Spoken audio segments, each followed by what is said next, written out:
passaram por essa prova, dá você o gostinho para ver. Bom, nós estamos representando a Universidade Estadual da Paraíba, o seu componente que é a PPGRI, Programa de Pós-Graduação em Letras agora só, mas pós-graduação em Letras, que se chama Literatura e Interculturalidade, e estamos aqui em nome da universidade para examinar a dissertação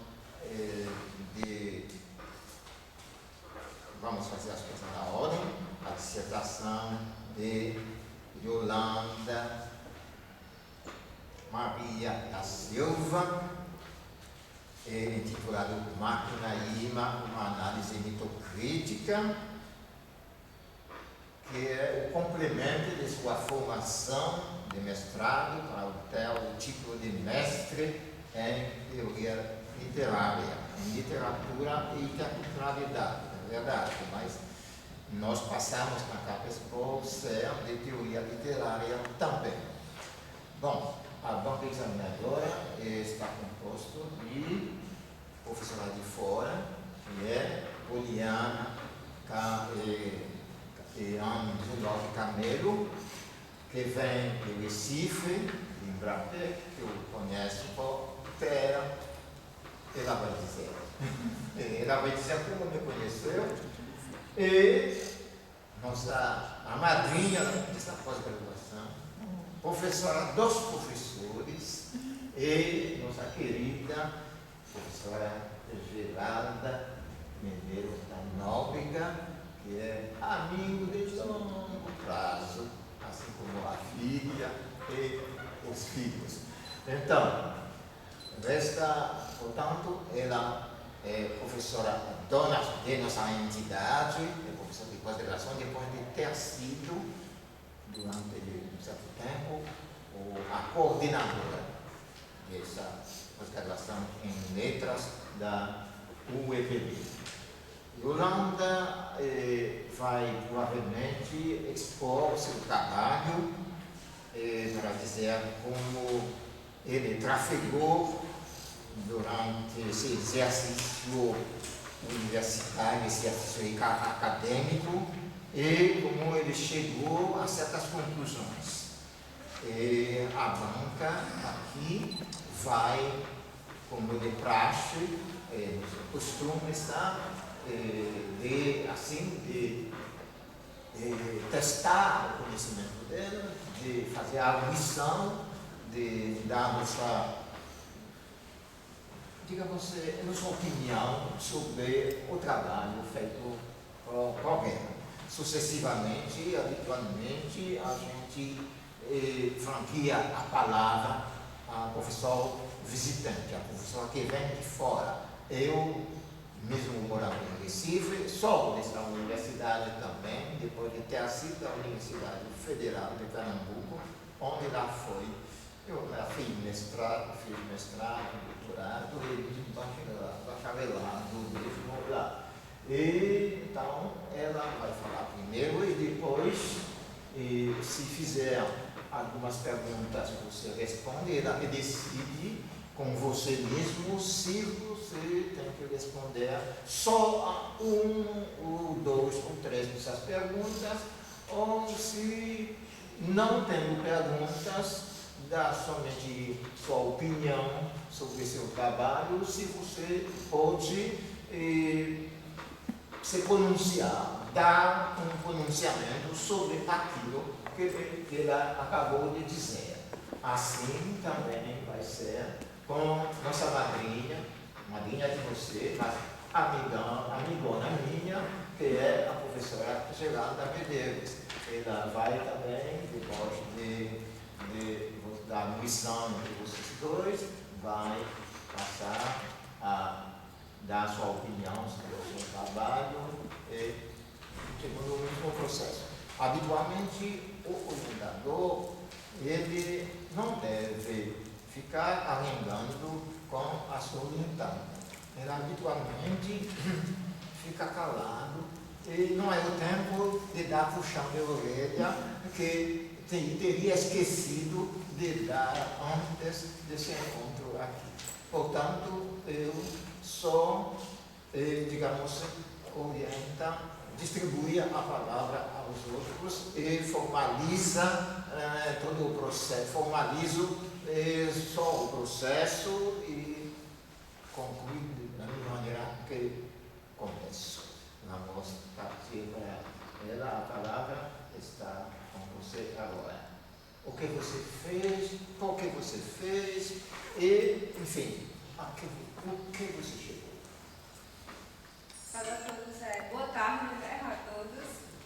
Esse trabalho é consequência de uma pesquisa de 6 anos, né, aqui na faculdade, em que eu comecei a trabalhar no imaginário simbólico. Aliás, é decorrência de 14 anos, desde os 14 anos que eu estudo mitologia, né.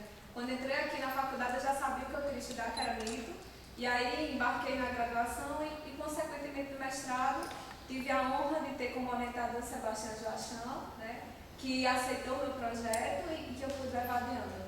E que tem como título Macunaíma, uma análise mitocrítica, né? Antes de começar a apresentar, eu gostaria de dedicar este trabalho ao Pai, ao Filho e ao Espírito Santo, que é a Trindade, né? Que é Cristo Evangelho, que é a bandeira que eu carrego, que é a de Cristo.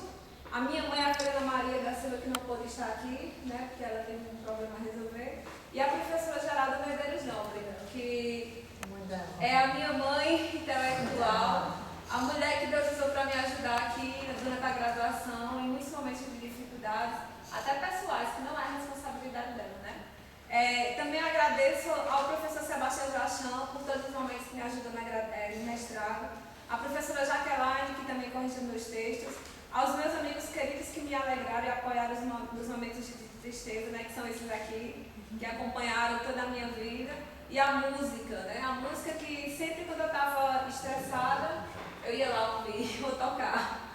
A introdução o presente trabalho de dissertação tem como objetivo geral analisar a estrutura do imaginário simbólico da Rapsódia Macunaíma, ou Herésia de um Caráter, de Mário de Andrade, por meio das imagens míticas dos imaginários africano, indígena e europeu, que se constelam na narrativa, como também a saga heróica de Macunaíma em meio à diversidade cultural brasileira.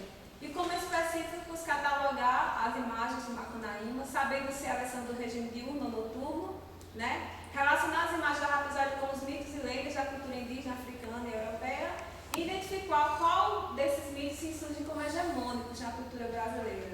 E por último, refletir como Macunaíma ele vai se sair diante dessas imagens. A metodologia que eu busquei, que eu abordei, foi o aporte teórico do método metodológico, né, do imaginário simbólico desenvolvido por Gilbert Durand. Aí está as obras que eu usei. Seguimos uma pesquisa bibliográfica de cunho analítico simbólico e hermenêutico. Simbólico porque eu usei as imagens como forma para pesquisar, né? E hermenêutico porque eu tentei lê-las, né? E a sua exegese. Se bem que é quase impossível dizer que você vai exegese de uma imagem, mas eu tentei. Também utilizamos alguns conceitos das histórias de Erich Neumann e Sigmund Freud. Seguindo, eu não coloquei citações porque esse capítulo é basicamente teórico e eu vou só resolver em linhas gerais, né?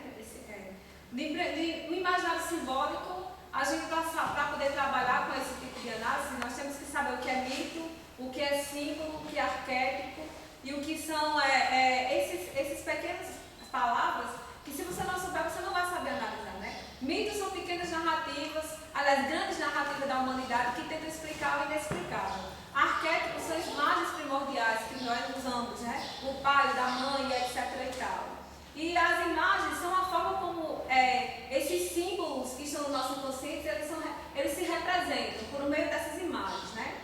Aí Gilbert Durand, ele vai dizer que o ser humano, diante do grande problema que se surge diante dele, que é a finitude e a morte, ele tem duas formas de fugir, simbolicamente. Ou seja, seguindo as imagens do regime diurno ou noturno da imagem. Eu vou tentar explicar para vocês. O regime diurno, ele tenta fugir da realidade, é o que ele chama da esquizofrenia. As religiões que buscam vencer o mal, vencer a morte e buscar um plano superior, ou seja, cristã, ela acredita no plano superior, a budista acredita no plano superior. E todas as religiões que buscam esse plano superior seguem o regime diurno da imagem. Ao contrário, o noturno, ela acredita assim, a morte é um fato, né? Então vamos aceitá-lo e vamos curtir. Por isso que Dionísio é o grande representante do regime diurno. Por isso que a mulher, né, o arquétipo da grande mãe, é representante do regime noturno, porque a mulher verte sangue todo mês, mas não morre. A mulher ligada à terra, que sempre Dirham vai usar o aspecto quitônico, que quer dizer terra, né? E aí, mas Dirham diz que para você saber como é que essas imagens, você vai dizer se é diurno, se a cultura é diurna ou noturna, você tem que saber primeiro como é que a cultura ela se depara e como ela foge diante dos aspectos que são as imagens da passagem do tempo e da morte. Aí essas palavrinhas difíceis, que são de origem grega, né, professora Geralda? Catomórfico, teriomórficos e nictomórficos. Catomórficos se referem à queda. Ou seja, Dirham diz, quando nascemos, é a primeira imagem de queda, né? Quando sexualmente Adão e Eva pecaram, é uma imagem de queda. Teriomórficos são referentes a animais. O cavalo, por sua velocidade, representa a morte. O búfalo, né, representa a morte. E outros animais, por exemplo, aqui eu vou analisar aqui na obra. Só estou explicando para vocês entenderem quando eu for analisar. E os nictomórficos se referem à noite, ou seja, a noite por si só já representa a morte, o fim e o caos, né? Continuando. Sim, voltando. Usei a questão de Eric Newman, quando se fala do arquétipo da grande mãe e o tempo matriarcal, porque assim, em certo momento a obra me pediu para analisar Macunaíma, eu não disse, eu vou analisar isso e isso. A obra foi quem escolheu o que eu ia botar como teoria. Então, o Newman ele vai dizer que a humanidade era dividida em duas partes. No tempo matriarcal, em que tem a grande mãe como representante, né? Que era a época das deusas, em que havia o culto, a mulher, a fertilidade. O homem não sabia que seu sêmen produzia a vida, então a mulher é quem mandava. E ele vai dizer que esse elemento, esse caráter, tanto é o caráter elementar, que é aquele que é a mãe que protege, que cuida, e tem o caráter de transformação, que é aquele quando o homem, o indivíduo em si, se depara com a mulher fatal, que vai trazer uma transformação. Ele diz que na mulher, o caráter elementar é bem mais fácil de perceber, porque a mulher em si mesma, ela passa da puberdade, né? A menstruação já mostra que ela é mulher. E no caso do desenvolvimento da sexualidade, dos desejos sexuais, é porque a obra de Macunaíma, ela está em toda cheia da libido. Entendeu? Por isso que eu defendo que Macunaíma é um herói de noturno. Ele é um Dionísio. Ele é o deus da libido. Ele se deixa levar. Então, eu trouxe os aspectos de Freud para falar do desenvolvimento da sexualidade, né, de Macunaíma, e também alguns distúrbios sexuais de Macunaíma. É por isso que eu trouxe isso para a minha dissertação. Aí, na análise do capítulo, porque diz assim, símbolos que remetem os semblantes da passagem do tempo. Eu não pude trazer para essa apresentação todos os símbolos que eu analisei. Eu escolhi um de cada subtópico. Aí no tópico 1.1.2.1.1, eu falei sobre a primeira imagem que aparece. É o primeiro parágrafo da obra que diz: no fundo do mato virgem nasceu Macunaíma, herói da nossa gente. Era preto, retinto e filho do medo da noite. Houve um momento em que o silêncio foi tão grande, escutando o murmurejo do Urarupera, que a Índia Tapaiúas pariu uma criança feia. Essa criança que chamavam de Macunaíma.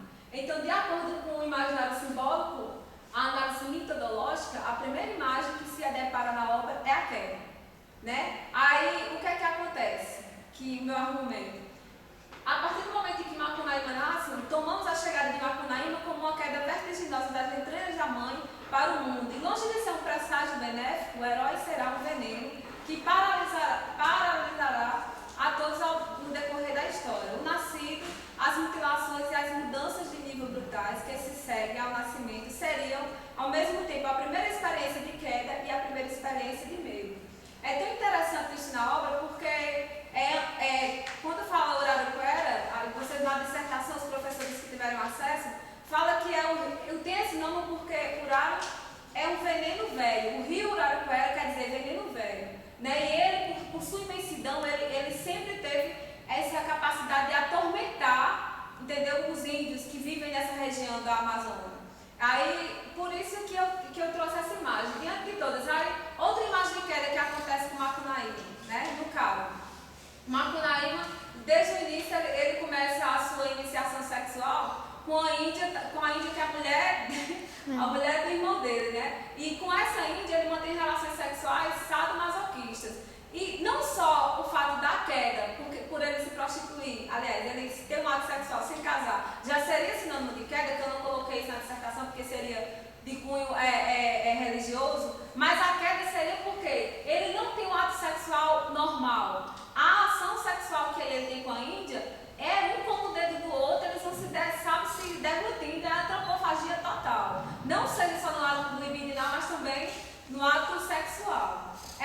Em seguida, eu vou analisar o outro aspecto da passagem do tempo. Eu estou analisando os símbolos que representam a passagem do tempo. E aí o afervilhamento, a animação e a mordicância. Eu resolvi trazer para cá, né, a saúva. Vou explicar. Durante toda a obra, Macunaíma, ele vai falar muita saúde, pouca saúde, os males do Brasil são.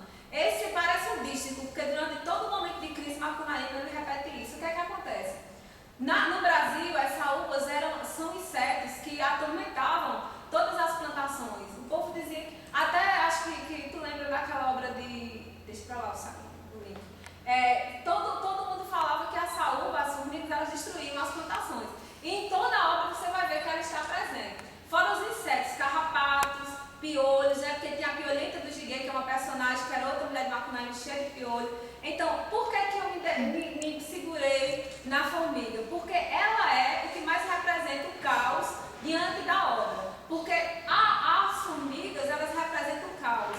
Ela é o fervilhar, o relembrar brutal da angústia diante do tempo. E isso mostra a cultura brasileira. Eu defendo isso na dissertação. Por quê? Porque alguns historiadores dizem que o Brasil é tal qual como as formigas, ele atormenta, ele é o caos, a cultura brasileira mistura africana, indígena, europeia, traz esse relembrar brutal. É tanto que quando Macunaíma, depois de muito momento de luta, ele vai até a Macumba para poder buscar a vencer o inimigo dele, que é vencer lá o Pietra, mais à frente você não sabe quem é. E ele pede a Exu para destruir, um dos personagens pede para destruir as formigas. E olha só o que Exu diz, isso aí na parte da Macumba, o que Exu fala sobre as formigas. Depois que todo Bajara adoraram e se benzeram muito, foi a hora de pedidos e promessas. O carniceiro pediu para que todos comprassem a carne doente dele e Exu consentiu. Um fazendeiro pediu para não ter mais saúva, nem malete no sítio dele, e Exu seguiu falando que isso não conseguia fazer não. O mamorista pediu para a pequena dele conseguir um lugar de professora municipal para casar, e Exu consentiu. O médico fez um discurso pedindo para escrever com muita elegância e a fala portuguesa, e Exu não consentiu. Assim, afinal, veio a vez de Macunaíma, o filho novo do Fute. Quando eu vejo essa palavra, só vejo a professora Fute. E aí o que é que acontece? As duas coisas Exu não permite. Exu, para quem não conhece, é a divindade que é tipo mensageiro, é como se fosse o Hermes da mitologia grega. Ele é quem é intermediário entre os homens e as divindades do candomblé ou da macumba, tanto faz. E ele é que é o Deus vingador, ele é o Deus do caos, ele é o orixá do caos. Então tudo só acontece se ele permitir. E ele não permite duas coisas: a linguagem formal, ou seja, de Portugal, e a destruição da saúva. Porque é o aspecto heterogêneo da cultura brasileira. Nossa cultura não é uma cultura homogênea, ela é heterogênea. E aí o símbolo o teriomórfico do fervilhamento que a formiga representa a passagem do tempo, esse caos que é a nossa cultura. Porém, né, como eu vou argumentar mais na frente, né, aqui eu já expliquei, o Brasil do Fute, eu já expliquei ao primeiro parágrafo, vou para o segundo. O Brasil do Fute, que é o Exu, é cheio de insetos, língua heterogênea e povo diversificado, formando uma miscelânea caótica e exótica e inebriante que transparece na narrativa. Podemos entender estes aspectos caóticos, repugnantes e animados, representados pelo bestiário do imaginário simbólico, a partir das palavras de Gilberto Durand, que diz: o esquema da animação acelerada, que é a agitação formigante, fervilhante ou caótica, parece ser projeção assimiladora da angústia diante da mudança, e a adaptação animal não faz mais com a fuga que compensar uma mudança brusca por outra mudança brusca. Ora, a mudança é a adaptação ou assimilação que ela motiva e a primeira experiência de tempo. Ou seja, a formiga, esse negócio caótico aí, na verdade, relembra o passar do tempo, a não organização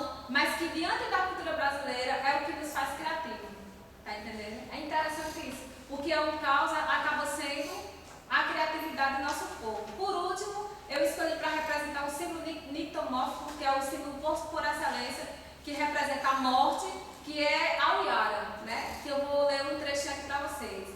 E a cunhã lindíssima era a Uiara, que a Uiara vinha chegando outra vez com muitas danças, que boniteza que ela era, morena e coradinha, que nem a cara do dia, feito de dia, que vinha cercada de noite. Ela enrolava a cara nos cabelos curtos negros, como as asas da graúna. Tinha no perfil duro um narizinho tão mimoso que nem servia para ir respirar. Contextualizando esse trecho, Macunaíma foi para a cidade, né, que vocês vão ver mais à frente, e voltou para a sua região de origem. E por causa dele ver essa mulher muito bonita, ela acaba caindo nas garras da morte. Porque a Uiara, na verdade, é um monstro que devora, né, os homens. Ela seduz com seu canto e com sua beleza e devora. Aí por isso que, de acordo com Dirham, os símbolos nictomórficos, né, noturnos, né, são sempre ligados à mulher. A cabeleira simboliza a água, a ondulação do cabelo, que é a água que passa e não volta mais, como disse Heráclito. É a mulher que verte sangue não morre, sabe? Sempre esse elemento. E a Uiara, ela representa isso. Tanto que, quando Macunaíma vai ter relações com ela lá, ele come todos os tesouros dela, né?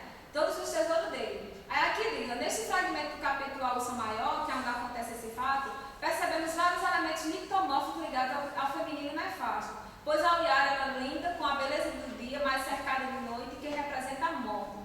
Tinha os cabelos negros como as asas da graúna em volta do seio das águas negras. E por fim, quando devora o herói, traz o elemento do sangue, outro símbolo nictomórfico ligado ao feminino nefasto noturno. O cabelo lembra a dinâmica das águas, as águas que correm relembrando a passagem do tempo. O cabelo negro e a beleza de dia em volta pela noite também lembram a passagem do tempo. E por fim, o sangue do herói, que corre depois da luta.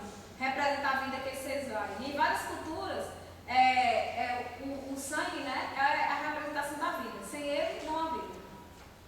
Aí, continuando, diante desses elementos de passagem do tempo que a gente vê na narrativa, minha tentativa era descobrir, afinal de contas, o herói segue o regime diurno ou noturno. Ele vai procurar uma religião que busque fugir dessa realidade ou ele vai se deixar levar?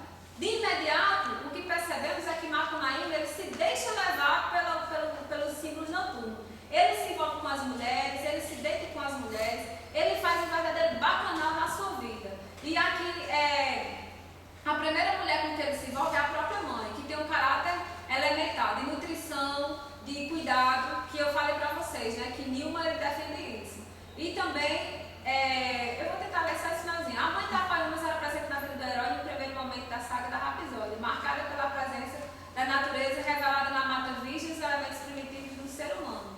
A predominância do arquétipo da mãe se demonstra de forma contundente, pois a nossa Macunaíma não possui pai, é filho do meio da noite, noite que remete ao feminino nefasto. Nesse contexto, compreendemos que o momento da narrativa representa o tempo histórico matriarcado em que a figura da grande mãe é a origem e o fim de todas as coisas. Ou seja, no mato virgem não existe a figura do homem como progenitor, existe somente a mãe, Tapaiumas. E o pai é o meio da noite, é um elemento, né, da natureza.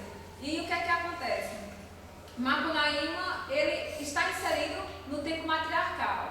Depois, há uma mudança. Depois que ele mata a mãe por acidente ou por oráculo, porque ele tem um sonho de que ele mata a mãe, porque a mãe castiga ele por um momento, eles são castigados pela natureza porque mataram o bolo. Aí vão parar, Macunaíma consegue alimento e não quer distribuir com seus irmãos. Então a mãe castiga Macunaíma. Aí por isso que fala do caráter elementar negativo da mãe, que é quando há o castigo. Até em nossa vida, a nossa mãe, ela tem um caráter elementar benéfico, que é o de proteger, e o maléfico, que é o que castiga. Aí o que é que acontece? Macunaíma mata a mãe. E quando ele mata a mãe, isso aí na verdade é o epitáfio da mãe, né, que é criado pelo Manap, que é o irmão feiticeiro. E que aí você vê, Macunaíma mata a mãe pensando que ela é o viado parida, que é o elemento de cá. E o lado de lá é uma pedra com a escrita. Aí esse elementinho do meio aí, que é um símbolo Anca, né, que é da mitologia egípcia. E olha só como Macunaíma, ele é genial. Mário de Andrade, ele é genial, né? Ele traz elementos de outras religiões e coloca na narrativa. Aí, como podemos observar, o epitáfio é formado por uma linha horizontal dividida por um símbolo semelhante ao Anca, também conhecido como cruz Anca ou cruz egípcia, da mitologia egípcia, e ao lado esquerdo há uma imagem da viada parida que representa a mãe. O tempo do matriarcado vivido na Mata Virgem. As margens do rio